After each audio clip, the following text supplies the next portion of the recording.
As if you guys needed evidence of how my day has gone. For 10 minutes, these lovely people have been talking about their comics, introducing themselves, and I somehow missed hitting go live. My day has been the Bermuda Triangle of suck. And that is exactly how this show started. And guess what? It's over now. We are live. We've got 3 people watching in the chat. We are going to have a blast. And I can tell you what, the 30-second pitches are going to be primo because everybody got to go through once. And they're going to get to go through again. Will, I'll even introduce you first this time. You're going to have to host, I think, this one. I think I'm just going to have to sit back. I don't even have a drink. I need to go get a scotch, and I don't have one in the house. I'm getting this odd feeling of deja vu. I don't know why. Joey Galvez in the chat. I waited so long. Well, we were talking. Right. We were having a nice discussion the entire time. Thanks for hanging in there, Joey. Yeah, thanks, Joey. Yeah, super glad you're still with us. This is just the average. Listen, if someone dies tonight, I'm sorry. This could be The Ring as a podcast, guys. I'm just telling you. If it is anybody, okay. I hope it's me. We're okay. Laptop just slipped. And our Facebook user, I got here late, but you all seem on time to me. That's excellent. What we were waiting for you. That was not me being an idiot. We're just trying to time it to our listeners. All right, let's do this. Anthony, if you were at a comic convention and someone was walking past your booth, how would you get their attention about Decay? Wait a second, Anthony. Once more with feeling, okay? No, you got the best of me. The moment is gone. Everybody's tired. They're like boxers that did the whole first 2 rounds, and then like, all right, now it starts. I'm on the East Coast, so I was running on fumes anyway. So I would say Decay is a supernatural revenge thriller in the vein of a modern day Frankenstein. Gorgeous. Katrina, how would you talk about Cobalt's Castaways? Cobalt Castaways is the second book in the Cat series. First book was Apo's Army, and both of them are 20+ short stories for kids, all about cats living their best lives. Gorgeous. Patrick, Gage and the Dragon's Tear. Try this again. Gage and the Dragon's Tear is a medieval fantasy comic. The title character, Gage, is a renowned thief. When issue 1 opens up, he's been looking for something for a long time called the Dragon's Tear that's recently resurfaced, and he's in the process of trying to steal it. Nice. Now, the only one who didn't get to do his whole thing is Tate, because I realized halfway through it that it said start live broadcast as opposed to end. So Tate, surprise us. Right? It'll be even better this time. Pacifica is a fantasy adventure comic inspired by the Pacific Northwest. And right now it is following a reclusive young woodsman who joins up with some other travelers as they all struggle to figure out where they belong in a world of mountain men, monsters, and magic. Very nice. Well, we made you wait to the end every time, like 6 or 7 times. I lost count. So let's get into Pacifica first. You also have the shortest amount of time left. So we want to give the audience the most time to get to your campaign because we have, 4 days left as we start? Yes, it is ending Tuesday evening. So. All right. So if you could share that page and we will talk about it. Again, I'm sorry, guys. This is exactly how my day went. Exactly. And I'm not bitter at all about it. So how's that different from the other day? All right. So we got it. We do. All right. Awesome. Good question, Patrick. The difference is usually when things should take an hour, I can usually get them done in an hour and a half instead of 4. That's the difference. I'm slow, but I'm not as slow as today. All right. So as you can see here, I'm doing pretty good. I'm over halfway there. And let's see, let me scroll down here. this is going to be the cover. And is, like I was saying earlier, the comic is very much inspired by this region of the country, the Pacific Northwest. And so that's what really inspires me about my comic. Was this is such an amazing area. I wanted to see more stories that incorporate like redwood forest and like this very specific area that I don't see in media very much. Maybe the stories are out there, but like I'm just like, I want to see more fantasy stories set in like redwood forest because they're so amazing. Do you go out and kind of sit in it and draw, or do you kind of, how do you get the inspiration from it?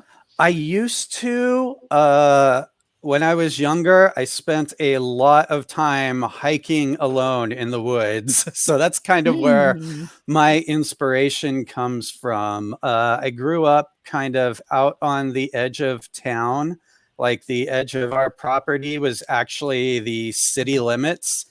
And then on the other side of our fence line was a large logging plot. So there was like probably 200 acres or so of just, redwoods with no development. You could go out there and walk around for hours and never see like another person.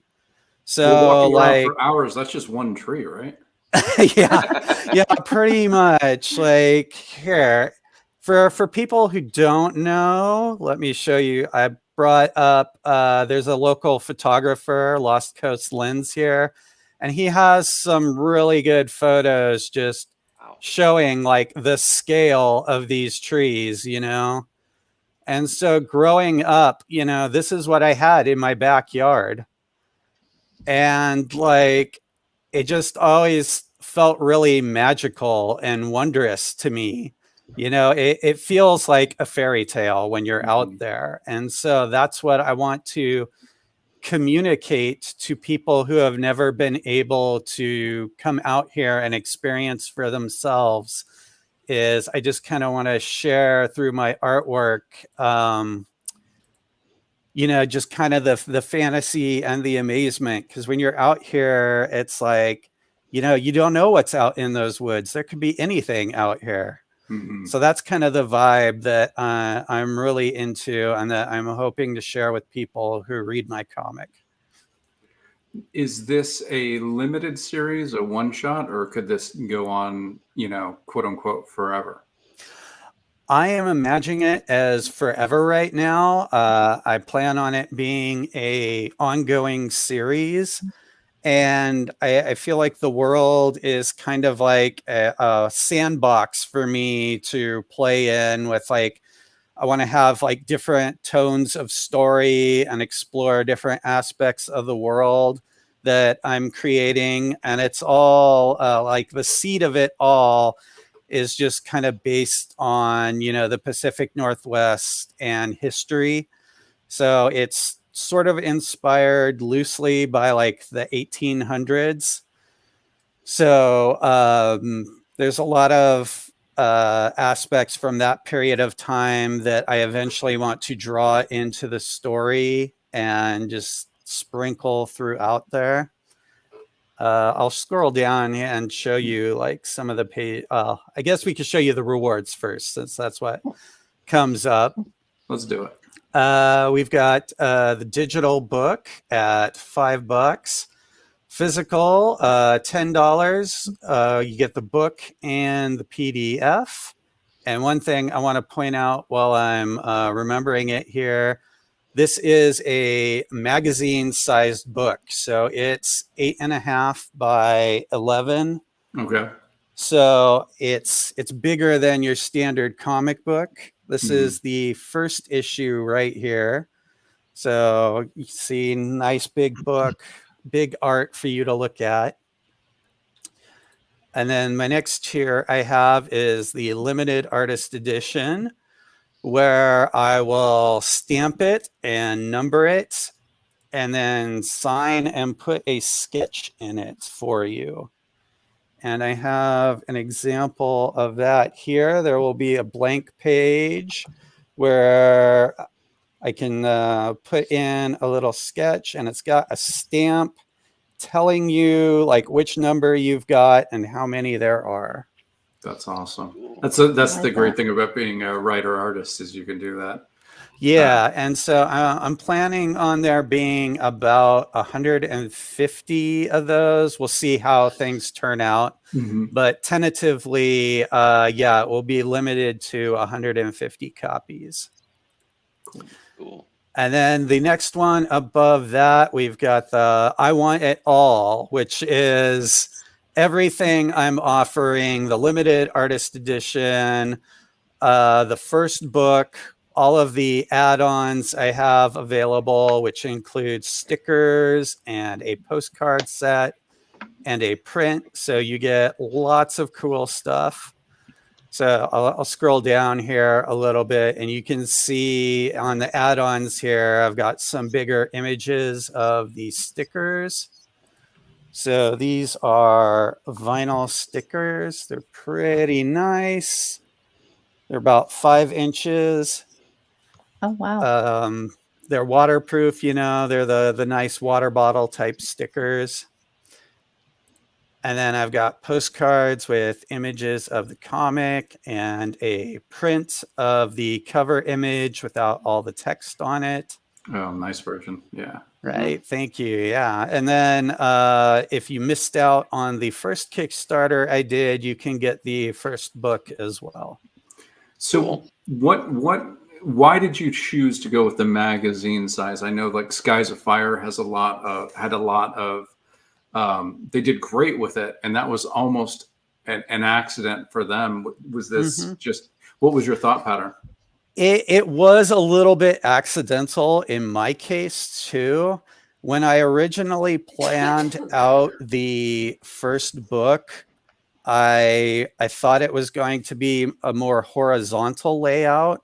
But then when I was looking for places to do the printing, like the ones I was looking at didn't really offer something that worked for the size I had done the pages at. So I had to figure out, make it fit a more horizontal space. And then I felt like that size was a better size for me to show off the artwork without shrinking it down too much. Because for the first book, it actually ended up like each page of the final book was what had originally been planned as 2 pages, but they were, vertical over each other instead of just being the big thing. That's interesting. Yeah.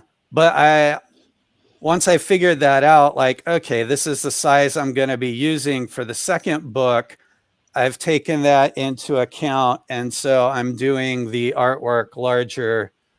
And I'll show you the samples here we have. You can see it's going to fit the page layout much better and be much larger than the first book.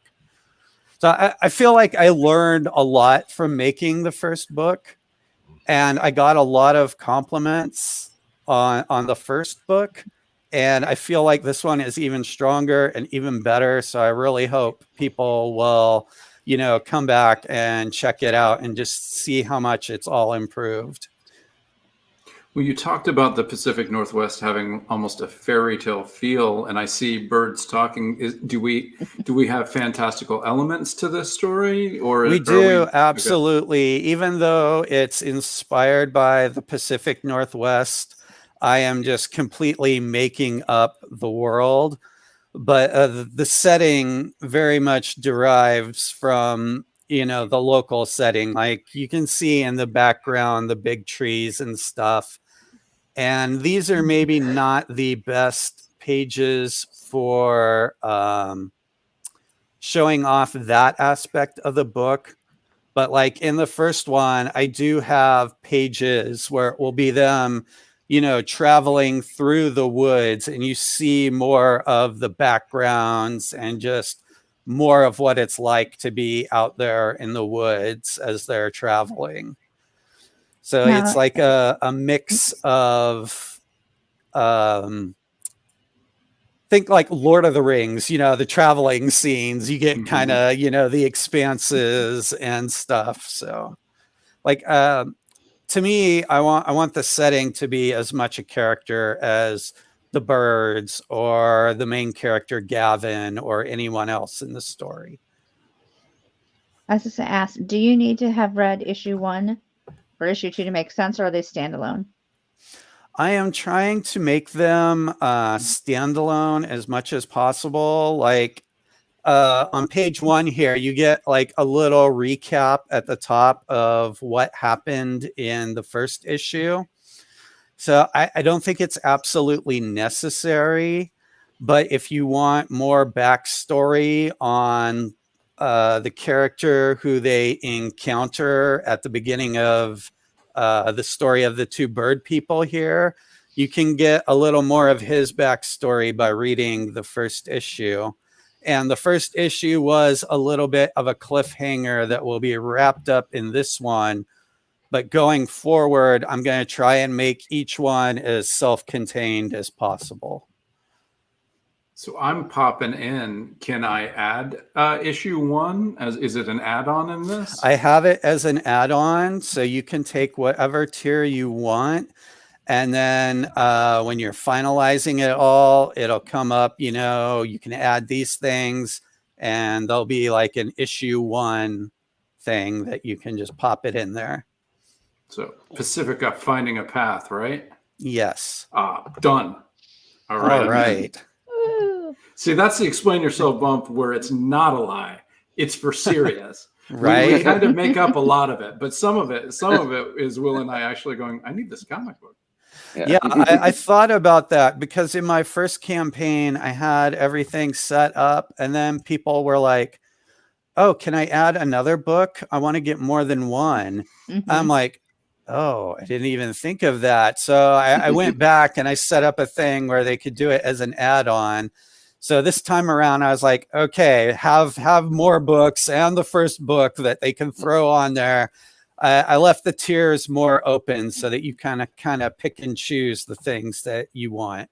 And Shawnee Myers, our MVP, says, I can confirm that Finding a Path is available as an add-on. So we know All she's right, done her work. thank you. Well, that's awesome. Real quick, is there anything else on the page you really want us to see? We do have, as Alan says, we have a full house tonight. So I want to make sure Right. we get through every campaign. East Coasters, we've already heard that excess laps that I made everybody do at the beginning. I don't want anybody here too late. Right. No, I'll just scroll over the pages again here because I don't know if everybody got a good look at them. But you can also just go to the page and check them out as much as you want. Or you can also go to my website, which is pacificacomic.com. And I don't have all of issue 2 up, but I have all of issue 1 and about half of issue 2. So if you want to check it out before you buy it, you can go there and take a look. And then you're like, hey, this is really awesome. You can head over. I've got, you can see in the sidebar, I've got a link to the campaign there. And That's you can awesome. come back me. Awesome. Just do it within 4 days from the live, and Right? Yeah, you got if 4 you're days listening- left. If No you listen to the pressure. podcast, you got about a day. So don't waste too much time if you're listening on the podcast. All And right, next well, time I will get in before the last week of my campaign.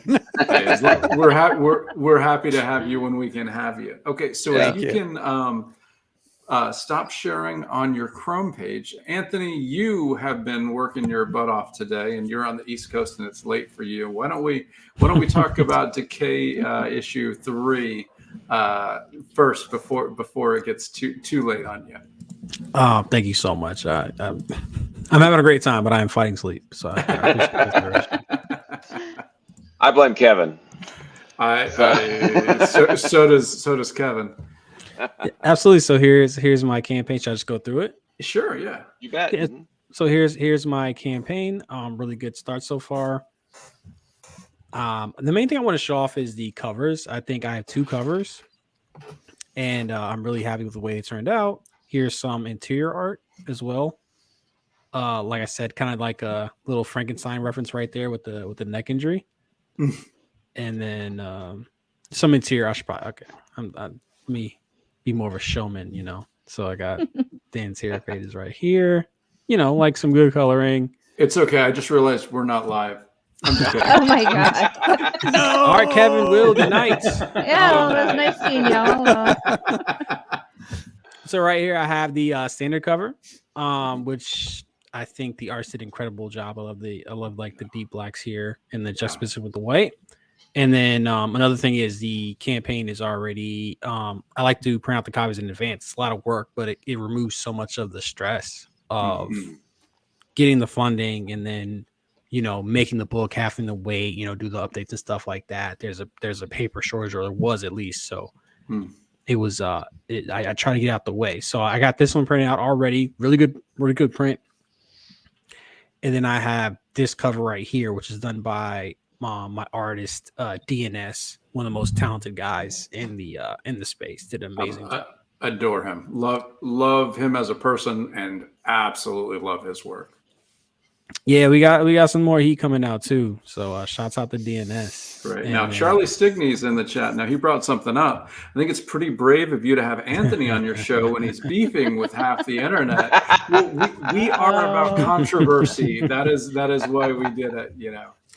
Yeah, apparently Charlie's my mortal enemy. Yeah. Which is, Hey, you judge your heroes by their enemies. So the two of you have strong competition. I think that's smart. I say me and Charlie fight. Whoever wins keeps the backers. And the final showdown. Some brave words there. Absolutely. So and I just really wanted to show off the covers, you know. I think that's like the main appeal for me is just like the covers, you know, like the collector's market is a big deal these days. And so I got some rewards, some stickers and stuff like that. And then like that's pretty much it. Well, tell us about the rest of your team. You know, who's handling colors, letters? Absolutely. Yeah. Sorry, I'm just pleasing through. Absolutely. So the artist, this is horrible showmanship. Excuse me. the artist is Marcelo Oliver. He is not on Twitter. He is on Instagram, and he worked together very closely. You know, I send him the scripts. It's a real collaboration. I'm sure you guys seen this guy, SK. Yeah. Shouts out to Steven. He's like one of my mentors. And he does a lettering, you know, he's taught me so much. I would not. He did the graphics for the Kickstarter, you know, he's a lifesaver. Yeah, he's a super positive voice in the indie community too. Just always lifting people up is what I like about him. I've worked with him a few times I'm an editor for those who don't know, and I've worked with him a few times. And he's always so easy to work with. Yeah. I love Steven, man. He had you guys talk about all the backers that we get from this show. I mean, I pretty much all my backers are Steven. So shouts out to Steven. Shouts out to Steven. And then I do have a lot of covers here. So this one, these two, these are both from Marcelo. This is a guy. Let me check his name. I haven't talked to him in a while, but this was Eduardo. He's also not on Twitter. I haven't seen him around too much. And then this guy's Rich Ragsdale, and this is like more of a retro cover, which people really enjoy. You know, the EC Tales from the Crypt style. Yep. And then these two, this is DNS, like we spoke about. Shouts out, and this is Lane Lloyd. So shouts out to I thought that was Lane. I thought that was the Lane-esque. I wasn't sure it was their work, but it definitely has that feel. Lane is making some fascinating covers, and I just looked at it like kind of like a rite of passage, you know. You know, so that was like something I was really looking forward to. If you can get a Lane cover, you've made it. Absolutely. Yeah, well, it they're just making like the cool, like it's just such a unique style, and you see them everywhere. You know, it was New Rat City was the first one. I don't know if you guys saw that one. Yep. Absolutely. Oh my God, Charlie was joking about the beef, but he did say, for real, Anthony, you have some of the best social media gaming comics. Keep it up. Yeah, you're always creating content for people to interact with you. good content. And keeping energy, which whether you have a campaign going or not. So I'm going to interrupt and take it where the comment took us. So how do you do that? How do you create that energy on social media? It's the thing is engagement, right? Like you want to be good engagement, you know, which I think goes without saying.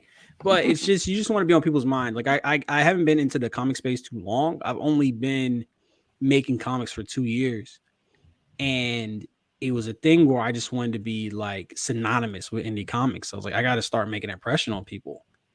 And open-ended questions are great, something that people would want to respond to. And it's just a thing of I also don't want to just be a presence when I'm promoting. I want to be on people's minds even when I'm not promoting. I don't want to come off like a robot. Right. Yeah. So shouts out to thanks to Charlie for that compliment. Yeah. 100%. Charlie's great for fake beef and really honest, sincere positivity. No, I'm definitely watching Charlie as well. To see that he said that is really nice. But I'm also like, damn, did he see the stupid shit too? Like, oh man. Like, Charlie sees it all. Yeah, I don't know if y'all saw. I got into an argument today about page turns. So I made a post. I was like, hey, I got the campaign active. So I'm like, hey, who wants to have like a fake beef to get engagement? And people kind of teed off on me a little bit. I was like, you guys are kind of waiting for your opportunity. It seems like I got 50 comments in 20 minutes, sometimes engagement. We overshot.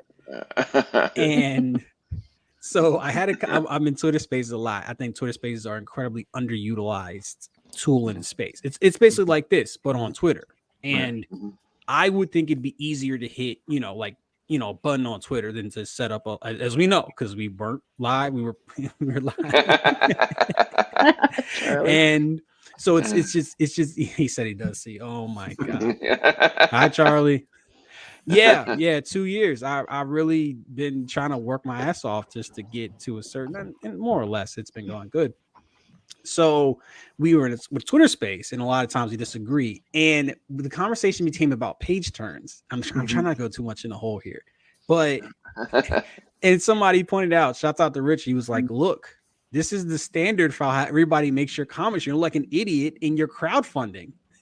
And of course, I just say, "Yeah, like screw page turns in it." That gets.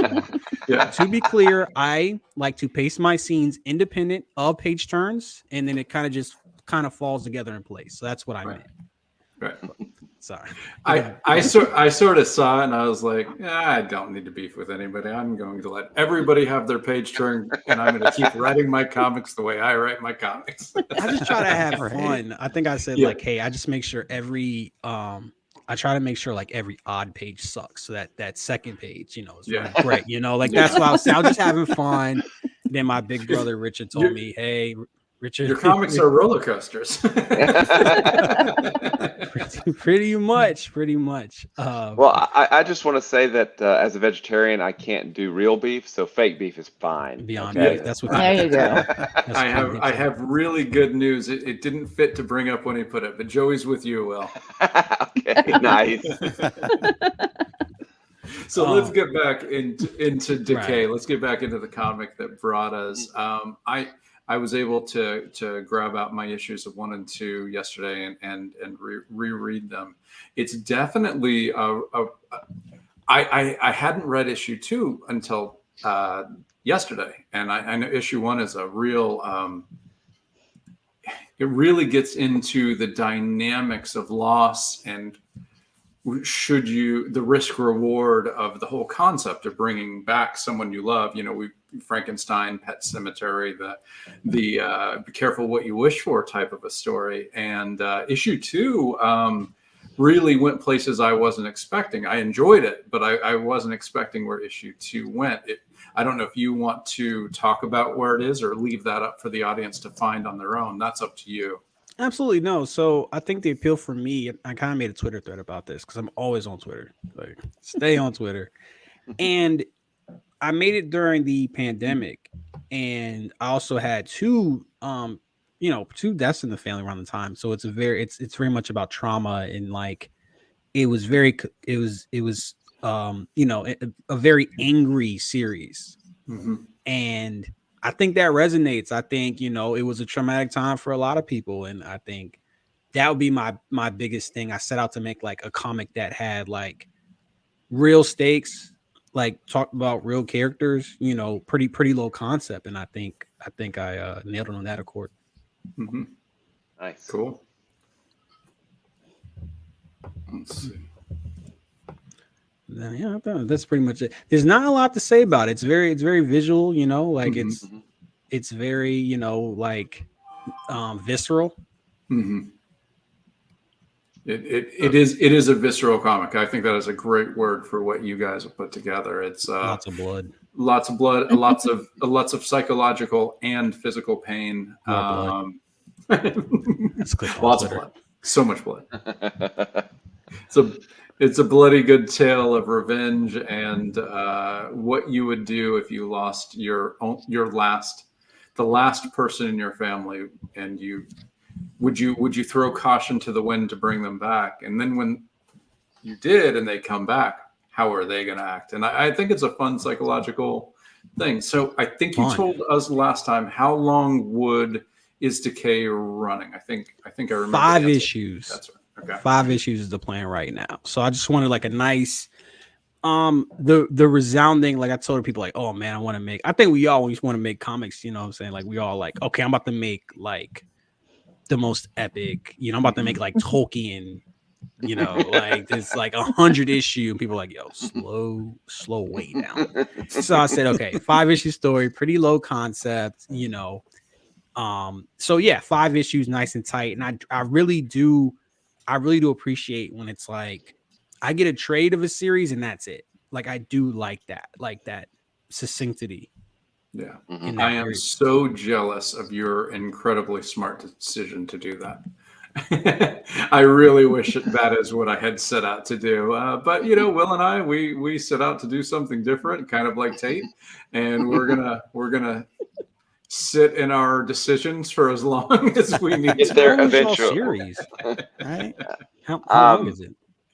Well, Tart is going to go about 27 issues, and the original outline was about 42. God. And when I realized what I had done to myself, I went in and trimmed everything that was just a fun story, that was slightly additive to the mythology, but not the bones of Tart's beginning, middle, and end. I just throw them away. Cut it out. Someday I could come back to the Toxic Universe if people wanted it and maybe play with some of those, but make an issue 0. Yeah. If we need to, we can, but no. And Will, you're at about what, 20 now for Crossover 20, Division? Yeah, it's planned to be 20 issues. Basically 5 4-issue arcs is kind of my thoughts on it, but it's going to take a while. Yeah, it's going to take me like 2 years. Yeah, I'm in and out. Kids listen to Anthony, not Will and Kevin. He is exactly. He's more right than we are, but a one shot is not bad either, kids. And an 8-page story isn't bad either to start with. Start small, finish, and then add move on to the next thing. Yeah, man, Kev, you kill me with this like self-effacing. I've seen how much Tart. I see how much Tart made, man. I don't. You're not getting past me with this whole like humble thing. I'm very proud of the book we made and very happy with where we are. And it could be even better if I would have started smaller. Fair enough. I mean, you did pretty good. Like, hey, man, make exception to the rule, maybe. Maybe. So is there anything you want to make sure you get out before we head off and I think talk about some kitty cats? No, I think that's it. Check it out. Cool. Definitely check out Decay. So we're going to talk cat stories. We have a black cat who is now our adopted cat outside. She is feral. She is the coolest cat in the world. When she sees us, she looks at us. If we get too close, she just trots to the fence, jumps on the fence, and goes over and goes on her way. She has now had her third litter in our yard. Ooh. Broward County has stopped catching cats, tagging them. So right now she's got a kitten out there, and we have finally broken down, and we get meow mix, and now we put it out every night to feed her and her kitten because, like, it's our cat now. Will I ever pet that cat? Nope. That cat would never let me pet her, but she's ours. And and with my allergies, this is actually the way I want a cat. So if you ever need a cool cat, I'll take a photo of her for you, Katrina. All right. So let's check out Cobalt's Castaways. I see it. There it is. All right, we good? Yes. All right. Yes. We're All on. right. Oh no, I lost my screen. There it is. Sorry. I'm very awkward at this, guys. You know what? I don't usually do my own sharing. I started our project without starting our project tonight. No one can out awkward me this evening. Okay. All right. Well, I'll do my best. We only have 9 days left. We're going into our last week here. We are fully funded. Nice. And I'm excited to say that we have 51 backers. I had done a few posts today that if we hit 50 backers by midnight, my time tonight, which is Eastern time, that I would give away a copy of Tales from the Toy Store for anybody who had backed. So it looks like I'm going to be doing a drawing. Nice. All right. So Cobalt's Castaways is, like I said earlier, 20 plus short stories all about cats living their best lives. We have presidential cats, chef cats. She's Mac the kitchen kitty here. He has a story in every one of my cat books where he teaches kids how to make a new recipe. This time is Rice Krispie treats. Nice. We have a cat with an e-bike. And we have cats who do all sorts of crazy things. Now, are you writing every short story, or do you have other writers? No, I'm writing all of them. Okay. Okay, awesome. If you're interested in actually reading a couple of the stories from the book, we have Yo Ho Ho and Mitten's New Home available for you to check out if you just want a taste of it, decide if it's your thing. And let's see, my rewards are pretty basic, guys. We have the book in ebook and print format. Then we have Apo's Army and Cobalt's Castaway in ebook or print versions. Apo's Army is the first book in the series, but these are all, because they are short stories, that are totally standalone. I feel like I've leveled up because we have a pin this time. Nice. Oh, cool. This is my very first pin. This is based on Smudge the Cat. And something I didn't mention earlier is all of the cats in the books are real cats. They're either my cats or they are cats that live in Florida in the feral cat colonies. I know somebody who's a feeder down there who streams on Twitch, and he streams going out and feeding the different cat colonies. Can you give him my address? I'm in Florida. I will. I'll send him your way. He's actually him. He is the Apo of Apo's Army, and Cobalt is his girlfriend. Together, they actually run a cat rescue now. Oh, cool. Trying to get some of the kittens and stuff off the street. No, jokingly, but what part of Florida are they in? That's a good question. They keep it pretty on the down low. Okay. But I believe I want to. You know what? I don't even know for sure. After the show, I'll get up with you, and if they're anywhere in Broward, I would love to talk to them because we would love to keep these cats safe, and I know that the way to do that is to catch them, get them, so they can't make other cats, and tag their ear, and then release them back to live their lives. They do a lot with TNR. Okay. Because a lot of the cats in the colonies are not suitable for living indoors. Right. They've just been on the streets for too long. They don't know what to do inside a house. Right. One of my favorite tiers is the custom story tier. So if you have a pet, it doesn't have to be a cat that you'd like to have a story written about. You choose that particular tier, and I write the story, and it actually goes into the book. Oh wow. Nice. Which is one of my favorite tiers. We have a bunch of stretch goals. We've unlocked the 40 backers, and we've unlocked the 50 backers now. So everybody will get digital copies of these 2 books. This top one may be the only children's book that Russell Nolte ever wrote. For those of you who know Russell, I really love this one. This is Duke the Deaf Dog American Sign Language series. Oh. And then if we do hit 75, we have Center Ice, which is a comic that I actually worked on that is done for charity. Center Ice is about a boy who plays hockey, but he also has brain cancer. Very cool. Very great story. And this print that I keep trying to give away, we never quite get there. We get close. If we get 100 backers, we have Mittens and Penguins. This was a print done by Josh Lyman. And then we have our dollar backer amounts. So we have bookmarks. We have this print, which everybody is trying to get us to the $1,500 to get the Spider Cat print. Who did the art on that? That's J.W. Sims, who also did the cover for my book. Okay. Yep, James Sims, for anybody who knows him. This is the smudge sticker. And then Martha Schwartz did this one of Mac making Rice Krispie treats. And then that's a gorgeous piece. Yeah, I love this one. And then my team is obviously myself. Max Strain, who's also known as Cobalt, did all of the interior illustrations. And one of the things that we do is in the back of all of our books, there's a download link where you can download all of our illustrations. They're done in coloring book format. And so you can download those and print them out as coloring sheets. That's great. And then J.W. Sims did my cover art as well as the one print. And that's us. Beautiful. And now this is young adult or kids book. What is the audience you're shooting for? Everybody. Yeah.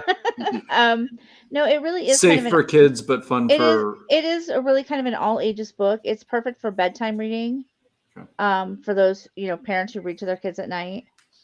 It's great for the upper elementary, middle school age group who read on their own.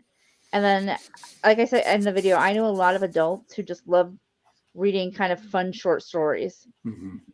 So it's really kind of an all ages book. Cool. Oh. All right. Well, good luck. And after the show, not only will I talk about somebody coming to catch my cat, but I will send you something called The Poodles of Potter's Peak. It's my only kids book. And if you'd like to add that PDF as to one of your stretch goals, I will offer that up for your backers as well. Oh, that would be fantastic. All right. Cool. All right. So, Patrick, let's get into some hardcore sword fantasy. I was able to read issues 1 and 2 yesterday. I was very productive yesterday. Yesterday, I got stuff done. Notice I didn't read 3 and 4 today because of my day. But I will say before we get into it, as a fantasy nerd, it scratched every itch I want in fantasy. I know that I thought that maybe it would get more into sword and sorcery, and it's you said it's sticking more in the sword part. I will forgive you that because the sword part of the fantasy did everything I needed to do. Yeah, we were messaging right before we came on. Like I said, it's probably more 13th Warrior-ish, where it's kind of more bound in the real world, not a ton of monsters and magic. Yeah, nothing more realistic than 13th Warrior. Well, you know what I mean. I love that movie, man. I do too. Seriously. I do too. He brought it up, and I said, "Why didn't it do so much better than what it did?" And a lot of people aren't even aware of it. But seriously, whenever it comes on here at the house, the whole family will just stop and we'll watch it. It's just one of those movies that we watch. I'm not quite sure why. It's a good movie, but it's just, I don't know. It's just, we like it. Is it a good movie, Will? I think it is. I It's really it's do it's think a, it is. if you don't want to define it as a good movie, it's a completely watchable movie. Yeah, okay. Yes. I'll give you that. About a month ago it came on and I asked my wife, I said, "Can we watch this? Will loves this movie." And then I watched it, I was like, okay, I see why he loves it. I mean, not sure it's great, but I do see I see what people can enjoy about it. That's what I'll say. So the quote, he says he can't lift the sword, and the other guy says, "Grow stronger." So occasionally I will have to carry Otis to bed, and he's really, really heavy. He's 80 pounds, Yeah. and if I say anything, stays without a beat, always says, "Grow stronger." So Yeah, the campaign's pretty for it. straightforward. I'll just kind of run through it real quick. If anybody wants, there's a 6-page preview link. A little further down, I did 2 variant covers this time around. I still have a couple of variants left over that George Jonty did Oh, he's wonderful. for Nice. issue 3, and I've actually got a couple of signed ones too, and those can be grabbed as add-ons. He's not just talented, he's just a super cool cat. He's great. a local guy. He lives in Atlanta, so I would always see him at Dragon Con, and he was always super nice when I would speak to him. So when I was down there, not this time, but obviously for the last book, I was just like, "Hey man, how about you do anything for indie books?" And started talking to him about it, and eventually put something together. That's awesome. And then just regular preview stuff here. This is preview for issue 1. Well, so he's doing a variant cover for you. Who's doing who's the rest of your team? The rest of my team, I've been working with I'm gonna butcher his last name, Donnie Hadiwajaja. I've been working with him since issue 1 for all the interior stuff. I let him pick who he wanted as a colorist for this last issue, and he picked Ixan Ensori. Ed Dukeshire, he does a lot of stuff for Boom. He's worked for pretty much everybody. He's been doing all the lettering for me since I started. I can see why that colorist was picked. Those colors just work with the art so well. I've had good luck with colorist all the way through, but yeah, Ixan really did kind of make all that artwork really come to life and make it look really good. This color right here is Brian Valenza. He did the first issue. And it seems like everybody I end up working with, like they go on to do something big, like Brian's went on to do whatever. I think for issue 2 and 3, I worked with DC Alonso, and I think he was just doing like an online Avengers book. So maybe there's bright things in Ixan's future. Hey, you know what? That is it. It's you kind of like lament it, but it's a great problem to have talent like that on a book. If the talent is so talented you lose them, as long as they finish the book before you lose them, that's you can live with that problem. Yep. Well, I did get DC came back, the 2 variants that I did, and I think I can so cool. That's the main cover. That's a variant by Alan Goldman. And then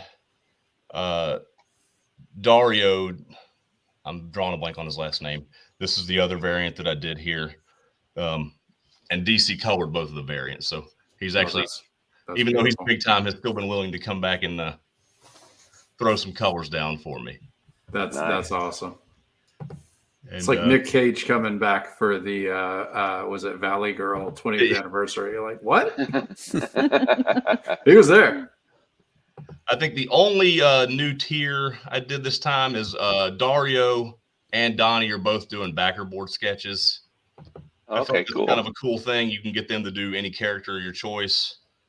And I don't think Dario's really on the con scene too much, and Donnie is in Indonesia, so it's not like you're gonna probably run into these guys at a con. So if you want a piece of artwork from them, this is a pretty good opportunity. Absolutely. And they'll mail it to you, and then you'll mail it out with the rewards. Yeah. See, I always get all the artwork from Donnie when the campaign ends. So I was figuring like I've already got a package coming. I'm already paying. It's not gonna cost me anything extra to throw a few more sketches in there. So yeah, absolutely. Those look great too. No, Donnie's a heck of a talent. I was very impressed with the artwork in that book. Yeah, Donnie. I found him on the digital webbing site and have been just working with. I guess it's kind of like you have a good working relationship with somebody, and it's like if it's not broke, his artwork is good.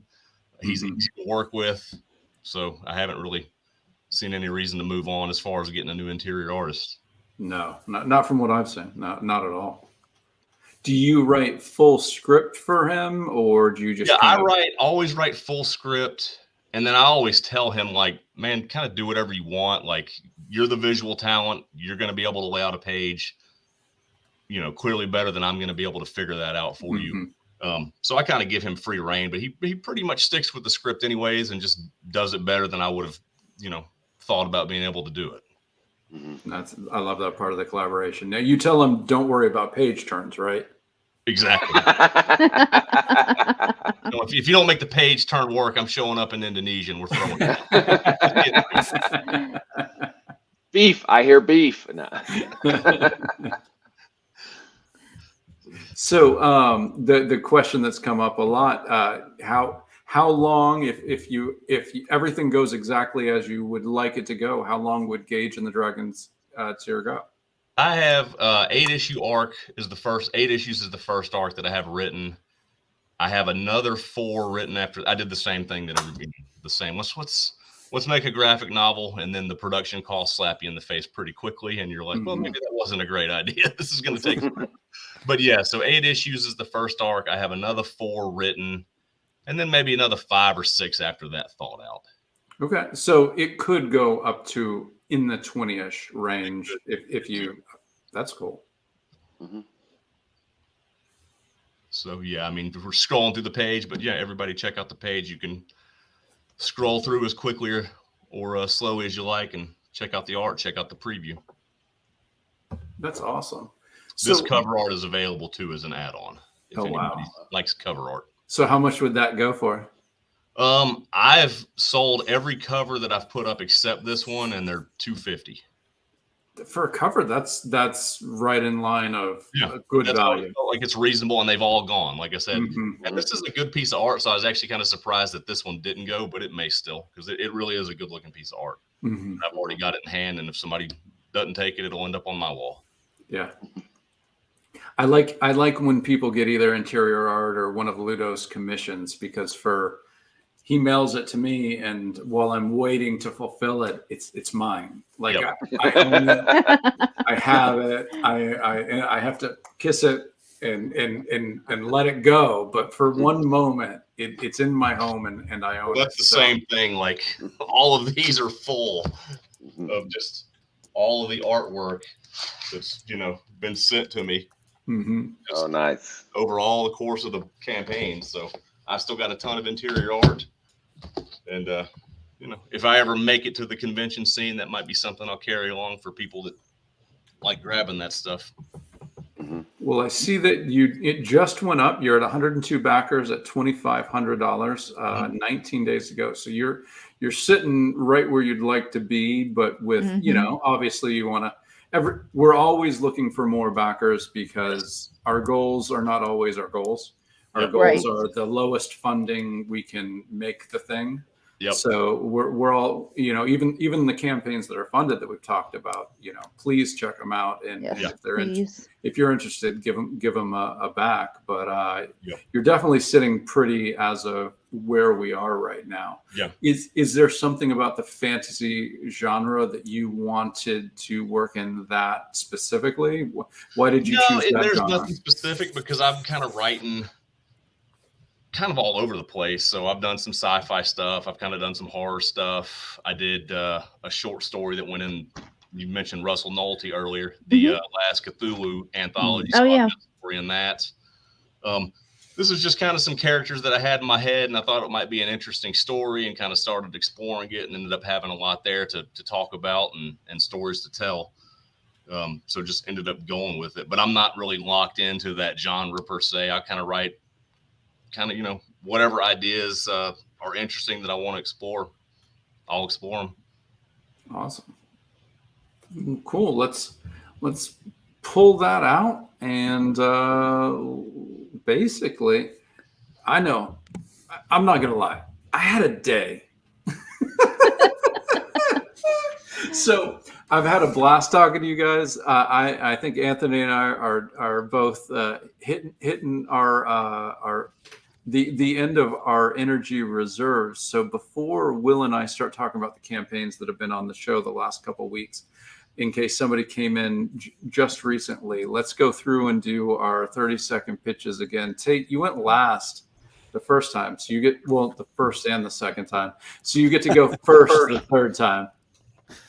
All right. My comic book is a fantasy adventure that centers on a reclusive young woodsman who meets up with a group of outcasts, and it's about their travels as they adventure together and try and figure out what they are doing in this life in a world with mountain men, monsters, and magic.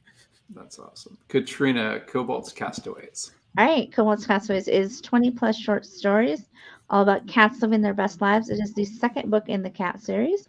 And if it's something interesting you, you can find that at catscratchpress.com. That's cat with a K. Awesome. I heard K, so let's talk DK with Anthony. Buy the K, comic book with no page turns. Damn, sold. Not a one. Not a one. See how I did it. Not a one. That's awesome, Patrick. Really, that's Dragons great. Tier is a medieval fantasy comic about the title character Gage, who's been looking for the Dragon's Tear at the beginning of issue 1. It resurfaces, and he's in the process of stealing it. All right. As before we go, Shawnee said, great crew tonight. Loved hearing about everyone's project. We love that you were here with us. Shawnee, Gary, Charlie, Joey, everybody that was in the chat. We really appreciate it. Alan. So thank you, everybody. And then whoever Facebook user was, we appreciate you, even though we don't know who you are. So this is a point where we talk about campaigns that have been on the show over the last couple weeks. We would love for you to hang with us if you know about these campaigns. Anthony, if you're tired, we also don't mind if you, say goodnight and go to bed, because I joked about time being a quantity that we have so much of, and that's like the least. The resource we have the least of. So yeah, I was like, what the hell is he talking about? Yeah. The Like, funny we're thing is, all- I'm not even sure if that was on the part that was recorded. It's true. A Kickstarter is about raising a quantitative amount of money within a Yeah. limited time. You're like, all we Yeah. got is time. It's like, okay. Yeah. Yeah. So if you're gonna hang with us, that is awesome. But and 22 says, new segment. How many page turns do you have? That's what We'll have to remember that for Decay 4. So yeah, hang with us. If you know any of the campaigns, we'd love to hear what you know about it. Or if you need it's bedtime, or we've had some people on the West Coast say they're going to dinner. I want to see these campaigns. All right, awesome. Yeah, I'm curious. Gary says, great show. Awesome to see all the talent making their projects happening. Thank you, Gary. We appreciate you being with us. All right. So I'm going down the banners. We've had a couple close out this week. We had Monster Matador close out successful. We had Our Starry Universe close out successful. So Grandma Chainsaw successful. Yeah. I don't know if Rob Malteri was on, but Snowpaw 2. Snowpaw, yep. We had Rob on Monday night. Absolutely. So spellboundcomics.com is one of the places where you can go and support J.M. DeMatteis for the Multiverse. Super cool campaign. There's also a Kickstarter. I'm not sure if we have that in the banners, but you can back it on Kickstarter, or you can back it at spellboundcomics.com. J.M. DeMatteis, who was the scripter for JLI and the writer of Kraven's Last Hunt, along with about 1 million other Marvel and DC comics. He has 4 series that they are creating issue 1 for. So everybody who backs it and gets to read those 4 can vote on which one of those projects goes to a full series of, I believe it's going to be 5 issue arc. So we can all back it. We can read it. If I like the the kid's story, I can vote for that. You know, Anthony, if you like the Western, you can vote for that. Katrina, I'm trying to remember the more superhero centric one. So we can all, it's democratic and we can all vote. It's just a cool campaign. And JMD Mateus was just a super, really down to earth, incredibly smart guy. So I say, check it out and see if it's for you. And if it's not, check it out again, because it probably is. So is Concrete Arcanum, is that still running? It is indeed. I think it Okay. has until October 28th. Sweet. Okay. Concrete Arcanum is an anthology, basically as if last Wednesday we all found out that magic is real, and we all have to now deal with this truth that this story time thing we've dealt with is real and affecting us. And it's just a bunch of creative teams living in that idea. So You want the page up? no, Okay. no. Yeah. No, at this point we just do the banners. We've shown their pages. Yeah. You get one time to show your page. I have to shout out our buddy John Eddingfield II, because he's an awesome artist and he has a story in there, along with many other artists, great artists and writers. I think he's doing Russell's story in that one, right? I think so. Yeah, I think he's doing All right. Russell's story. Yeah. Cool. And we got a little bit of love for Grandma Chainsaw in the comments, and I cannot wait to read that crazy story. You know, it's exactly what you would expect, right? So Pat, have you guys talked to Pat Sham yet? For this campaign, he Just in didn't general. come on, but we've talked to him. We've had him on for Thirsty and Cheeky, so apparently we're just perverts. So you guys got him. Y'all got him over that 6 digits. Oh yeah, that was. I'm sure that It was all- mostly all us. It was mostly totally you guys. Yep. Pat Shan has this great piece of advice where he says, make your pitch the title. Like he did gangsta ass barista. Gangsta barista. Oh Yeah. my goodness. And then he did the chainsaw grandpa. It's something that I'm trying to incorporate. It's like, yeah, like we don't need the elevator pitch. Like we said it. Like that's That's the it. Absolutely. So we have also No Spell Lasts Forever by Sarah Cook. A woman dies, goes to hell, and makes a deal with the devil to come back. All she has to do is basically get him a different soul to take her place.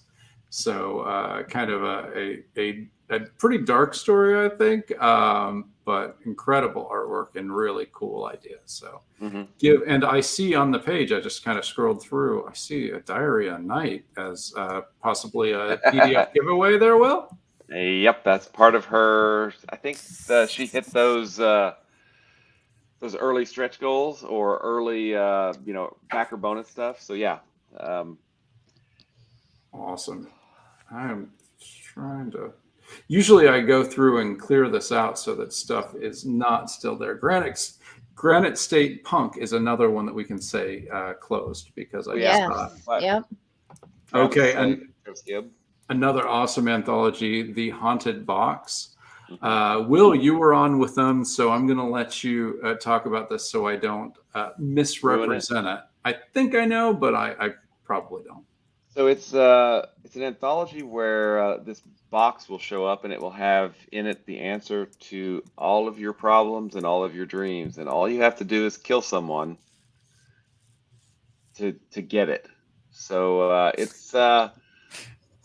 you don't have to, but it is the answer to all your hopes and dreams and everything. It's a pretty awesome looking little anthology, and I think it has how much longer?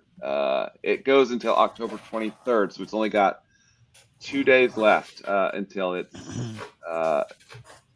the project ends. So definitely take a look at it. It's really great looking anthology. And just he hasn't been on. We don't force our friends to come on. We hope they'll come on, but they don't always make it. Clay couldn't make it for Dream Quest, which is his Lovecraftian horror one shot. Minga Carter goes beyond the wall of sleep to rescue her great uncle Randolph, but the monster, I'm not going to say it, stands in her way. I couldn't comprehend what it looked like. I can't comprehend how to pronounce it, so I'm not even going to try. Our friends at the Collective in Orlando, they're doing another Tales from the Collective initiative. Danny and Travis Gibb run these. Danny Morales and Travis Gibb run these. Great people. Amazing shop if you're ever in Orlando. So check out Tales from the Collective initiative. And I'm thinking, Mario Candelaria is doing One True Love. He came on for the Purple Eyes anthology. He's a great dude with amazing books. So check out his One True Love campaign. He's kicking butt. He's got 139 backers and $4,500 already raised. We're looking to get up to 18,000 on that. So definitely check out One True Love. And if it's for you, back it and let somebody else know about it.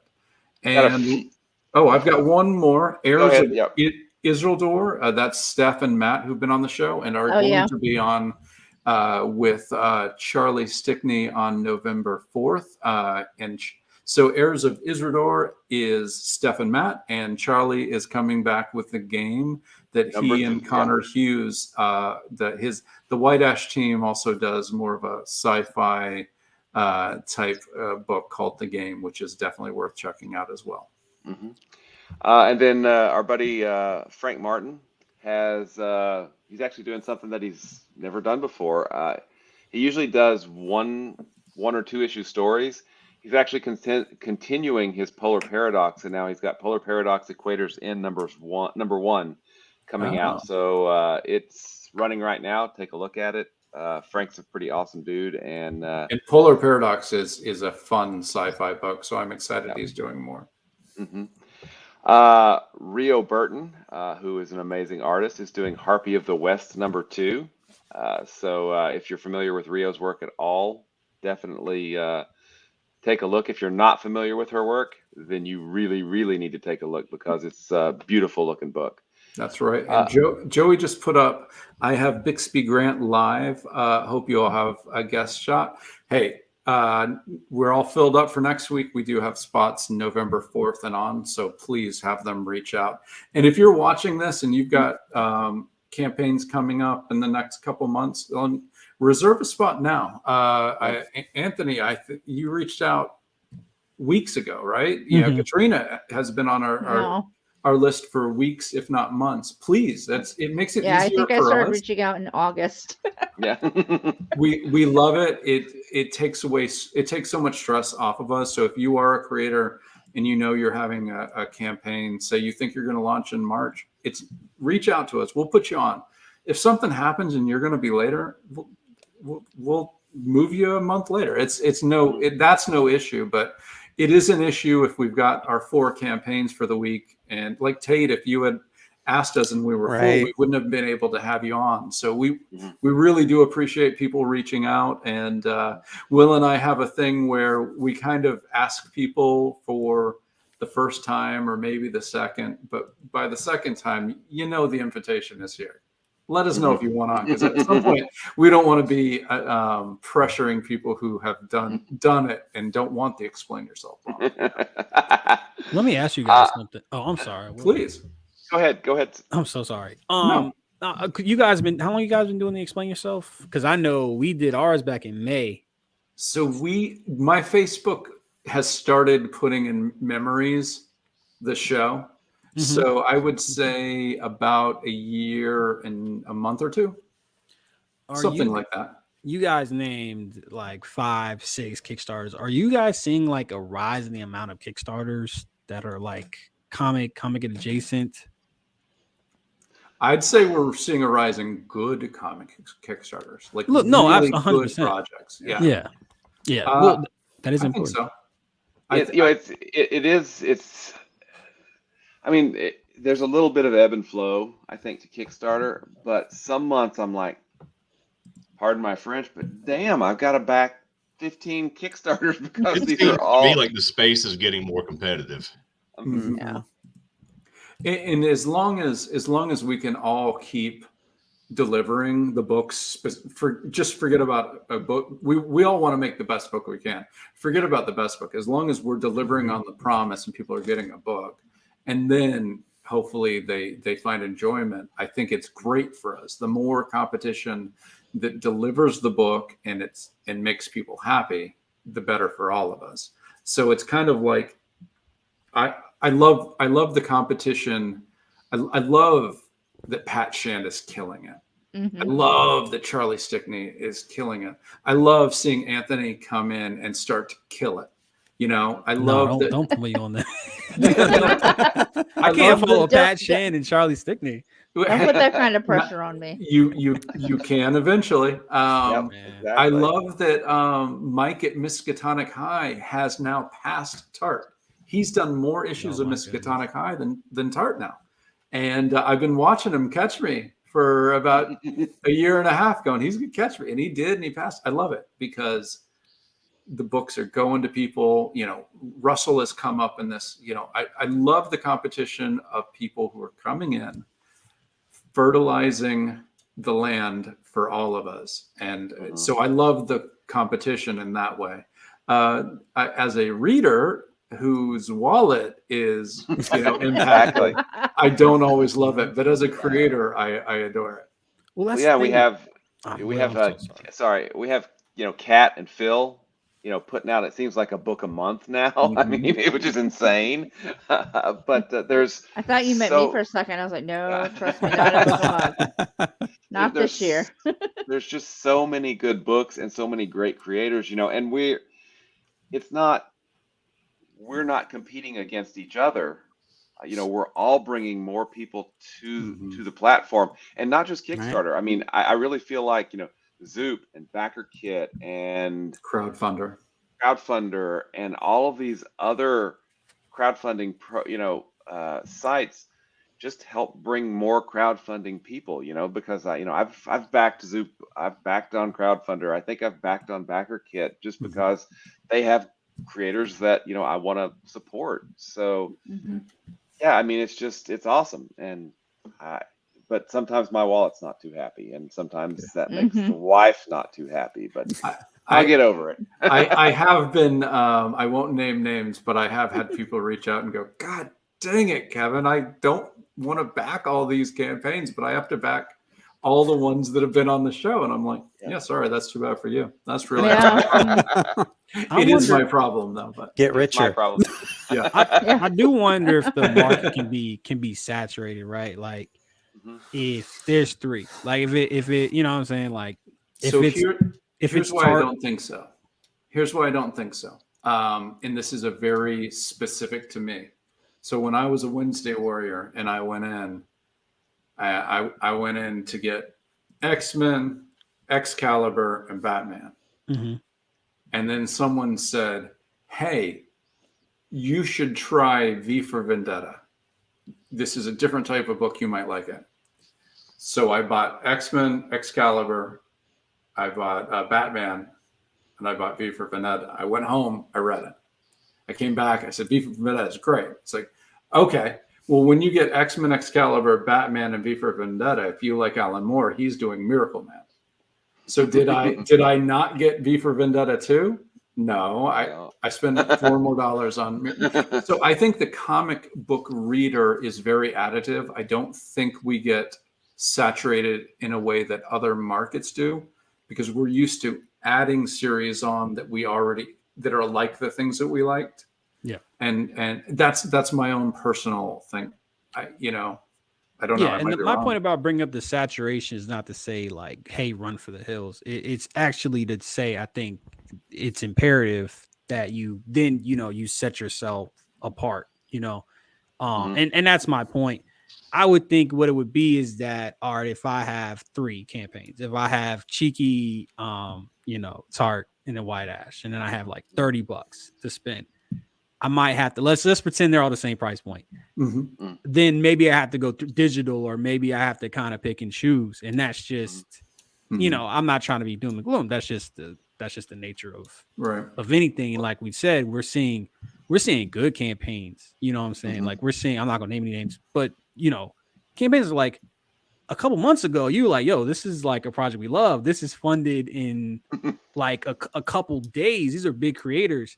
And yeah, I I'm gonna answer my own question. I do think it's a little bit, but again, I think it's imperative that you set yourself apart in the market. You find your own. I also think it's in podcast is another place where there's only so many podcasters. There's only so many live streams. There's only so many spots available. So I think making your own platform to promote your books is also super important, like Twitter Spaces you guys do to the live streams and stuff like that. So well, right, yeah, Will and I are only splitting. What do we get? 73,000 last year that we split. Will, I mean, that's like nothing, right?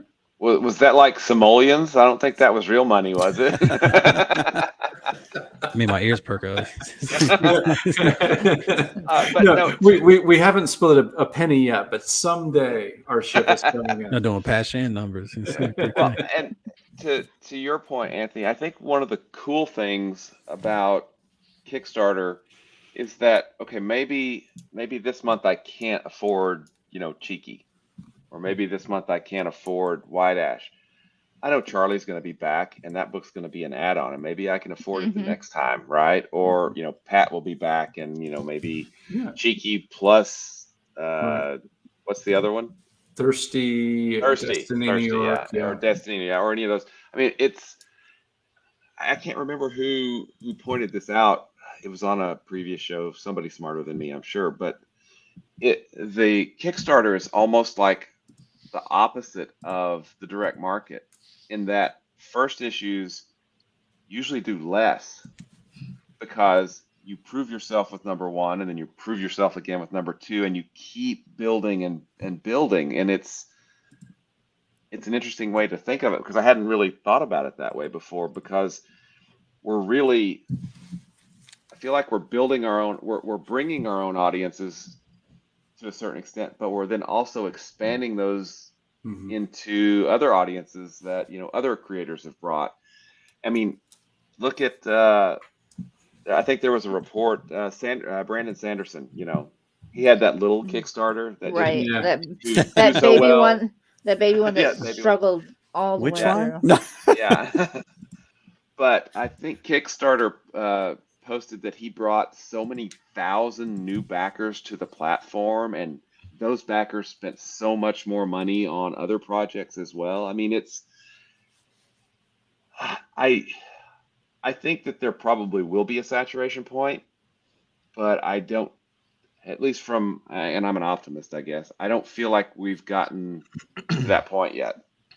So that's kind of like what I wanted to say is I feel like, we're not only growing our own audience, but there are a lot of people out there that don't know about Kickstarter or don't really know about independent comics. Just when I'm out promoting my own stuff locally, I've met people who are like, I'll mention Kickstarter and they're like, what's that?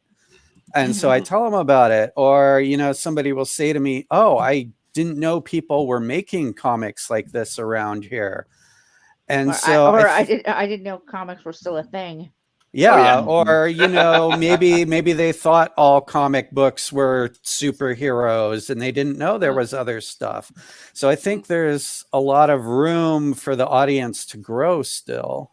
And if any one of us gets that person who read comics when they were 13 and for whatever reason went away, and they happen to read I'll just crossover division, and they're like, oh, this is cool, and this is the type of thing that's out there, and they get that itch to get back into it, then all of a sudden the other 5 of us have that opportunity to scratch that itch for them as well, just because they found Will.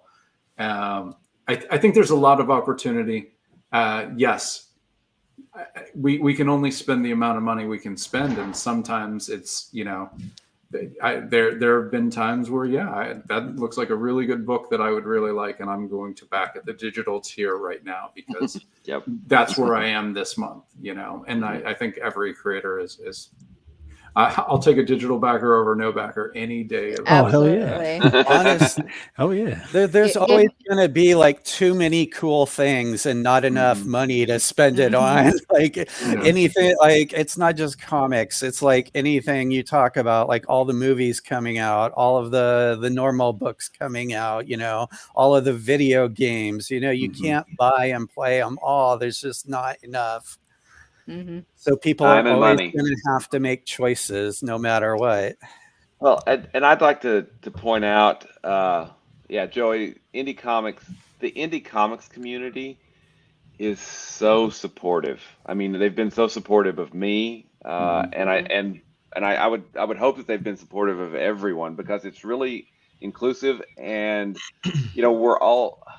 I really feel like we're all here, and we want everyone to succeed. You know, we want to. You Absolutely. know, I want everyone's books to get made and come out and be Mhm. exactly what they want them to be, and you know, and I really feel like that's kind of the prevailing, you know, attitude of the entire indie comics community, because they are so supportive. Mhm. So yeah, go indie comics. Yeah. So I wasn't trying to bring it down. I just think like you got to have practical conversations like this. You know, Yeah. it is a Absolutely, yeah. demoralizing. It's a demoralizing thing, you know, to like, and so we have to learn how to mitigate that and how to, you know, overcome that. Sure, Yeah. and I don't think you brought it down at all. I'm really No. glad you got into it. One of the things that has come up a couple times, and this show is positive. This show is about bringing out projects and speaking to them in the best way we can, because that is, first of all, Will and I want to have fun. We want to meet new people, and we want to talk about cool projects that we think are interesting. We're not bringing on projects for people that we don't think are cool, nice, or talented. So if you're here, guess what? That's 3 compliments. But just because we're always in more of a positive frame doesn't mean we aren't honest. This can be a very tough slog. It can be demoralizing, as you said. There can be some issues where you're like, oh gosh, this is rough. What am I doing wrong here? I see X, Y, and Z doing great things, and I feel like I could be doing better, and I'm not. And the thing is, though, we don't bring that up because the weirdest thing about Kickstarters is if you say, guys, I'm struggling and I need your help, no one will help you. But if you say, guys, I'm kicking ass and I want you aboard, everyone will jump aboard. I do not understand the psychology of it. But when I'm running a campaign, everything is going great, and I'm going to speak to all the positives because for some reason, the psychology of crowdfunding is when it's going great, everybody's excited to be a part. Everybody wants to be part Everyone of it. wants to be a part of the success. They don't want to feel like they're propping you up and, you know, like exerting effort, you know, to make sure you make it. They want to be like, oh yeah, I'm part of team winning. Yeah. Yeah. So you know, we pretend that everything's perfect for that reason, and it doesn't mean this isn't hard. For everybody who's ever been on the show is not necessarily struggling, but they're part of the struggle. Yeah, and I mean, the dead zone never gets any easier. I mean, I'm up to, I think, 8 campaigns at this point, and it's still soul crushing. You know, like, am I ever going to get another backer again? Soul crushing. You know? Not just this campaign, like literally. Literally, it's over. I'm done. You know, they found me out. Exactly. You know, it's so funny. We're in the spaces. It's like damn near the opposite of the energy here, because it's like, yo, it's just like, I don't know how to describe it. It's like so many conversations that I don't want to have, and like advice I don't want to hear, but it ultimately makes me better. You know what I'm saying? Like this goofy ass page turn conversation. It's like ultimately this is going to have me thinking about pacing and, you know, like handling layouts and stuff like that. But I think there's room for both. I think the solution is to be positive. You get funded, and then you start crying like that. Like exactly. As soon as you get funded, you cry to your friend in private Yeah. Mhm. Uh-huh. because this is hard, and I think that those of us who, you know, it sucks because social media is you kind of paper over the bad, and you accentuate the good, and so everybody looks and goes, oh well, they're having a great time and they're succeeding and everything's easy for them, Yeah. and I'm struggling, this is hard. And you know, to a certain extent everybody feels all of those feelings, but you're never seeing that on social media from other people. You just have to Well- kind of at a convention say, how's it going, and everyone will say, oh, it's terrible, I haven't made a sale all day. Yeah. Yeah. Yeah. You know, and that's. I'm sorry. Go ahead, Katrina. I'm I sorry. was just say, I mean, with us and my team, we just joke about it at this point Mhm. that, our campaign has turned into Team Sloth. Yeah.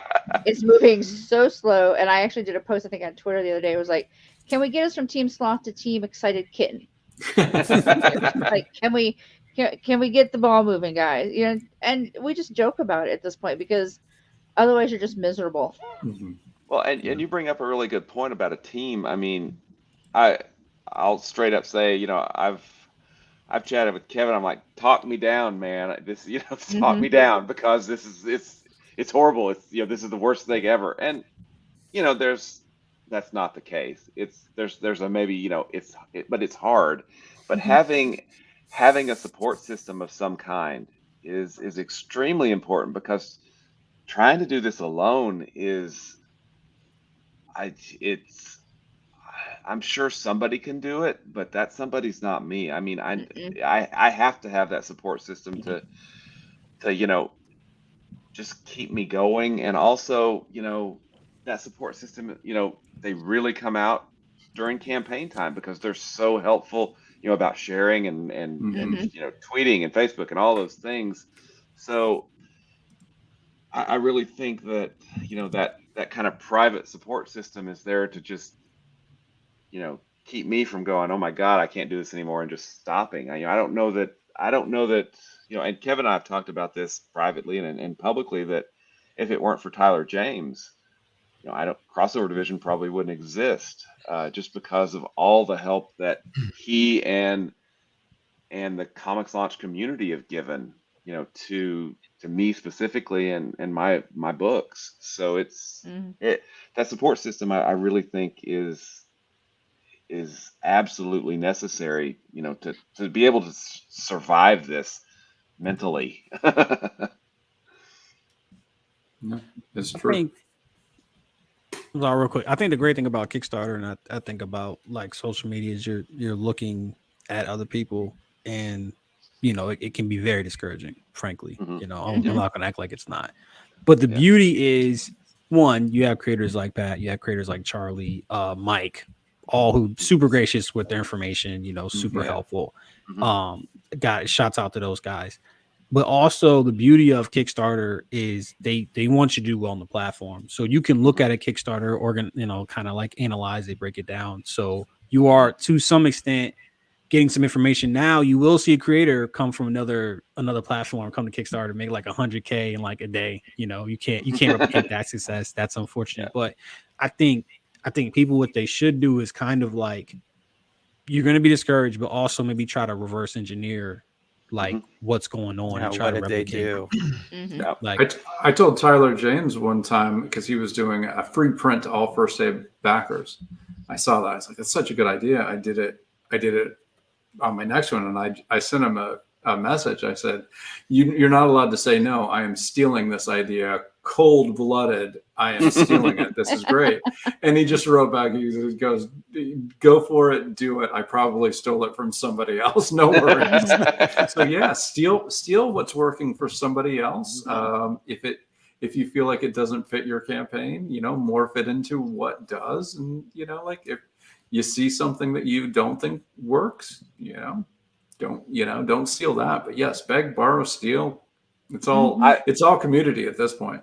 I would recommend to anybody out there that's wanting to get started, submit to anthologies and be a part of that anthology team on Kickstarter, so you get to see how the sausage is made. Mhm. and it's not really on you at that point. Somebody else is running the campaign, so you're getting the benefit of all of that. And then when you do your first campaign, don't do it for a $30,000 goal. Absolutely. Start smaller Start and small. build. Mhm. Yeah, I mean, but Like Pat said, he wanted to do a graphic novel and decided to do 8 chapters, and then he can do his Graphic. and that's the way Yeah. to do it. Yeah, Mhm. I'm just glad you figured that out before you tried to do the graphic novel first. yeah. Oh, it didn't take long. Math is a hurdle you can't always jump over. Math is a harsh mistress. So Shawnee just said, I imagine that some of the major trepidation of running a campaign is the vast amount of trial and error that has to happen before you hopefully find a group. Absolutely. I had so much fear before I launched. I've said it on the show before. Juan at Creature Entertainment was talking to me, and he said the worst thing that can happen with a Kickstarter campaign is you've had 30 days of free advertising. Yes. Mm-hmm. And when I could reconfigure what failure to fund was as free advertisement of the campaign for 30 days, step back, figure out what you did wrong, come back and do it a different way. You can I always was do able it to hit again. launch. Yeah. Yep. And it's still scary to hit launch. Well, lunch, it's not scary because I can eat some lunch. Launch is scary, but yeah, you could publicly not succeed in front of some people, but risk reward it's not even question of what you get from succeeding compared to not succeeding. It's worth it. Go ahead. And I would, last comment, but I would wager that Charlie still gets a little nervous before he launches. There's no Pat way. probably gets a I've little heard- nervous before they launch. I've heard Russell Nolte say that he gets nervous before he launches, and Russell's a beast. he's a Yeah, powerhouse. Exactly. I know we all have our, like our battles. And I Mhm. know we all have like our. We all have our like, demons. Yep. Come on. I don't want to hear that. I don't want to. Not from Charlie, man. There's no way. Well, there's a difference between being afraid that you're going to fail and being afraid that you're not going to succeed in a way that you're used to. Yes. I might not make $1 million this campaign. Yeah. Yeah. Well, I've always Right. wondered about that too. If you have something really successful and then you come back and it's not as successful, like what that does to your head. Like, well, okay, is this ride over? Well, Have I taken it as far as it's going to go? Like, I don't want to speak for anybody, but especially when you're throwing out, Pat Shand has said this, his Prison Witch, he did 2, and he said this on the show that it really it succeeded, but it succeeded very small in comparison to what his Last Destiny New York campaign had done. And he was like, oh, wow, this book might not be a Kickstarter book. He put Finale in Prison Witch 3, and Prison Witch 3 beat out 1 and 2 because he had put Finale and people knew that they could get it all. Mm-hmm. But, his Thirsty and his Cheeky is hitting, the people like me who want to see butts and boobs and penises going anywhere and everywhere. That's, I'll admit it. I don't mind those books. Those are great.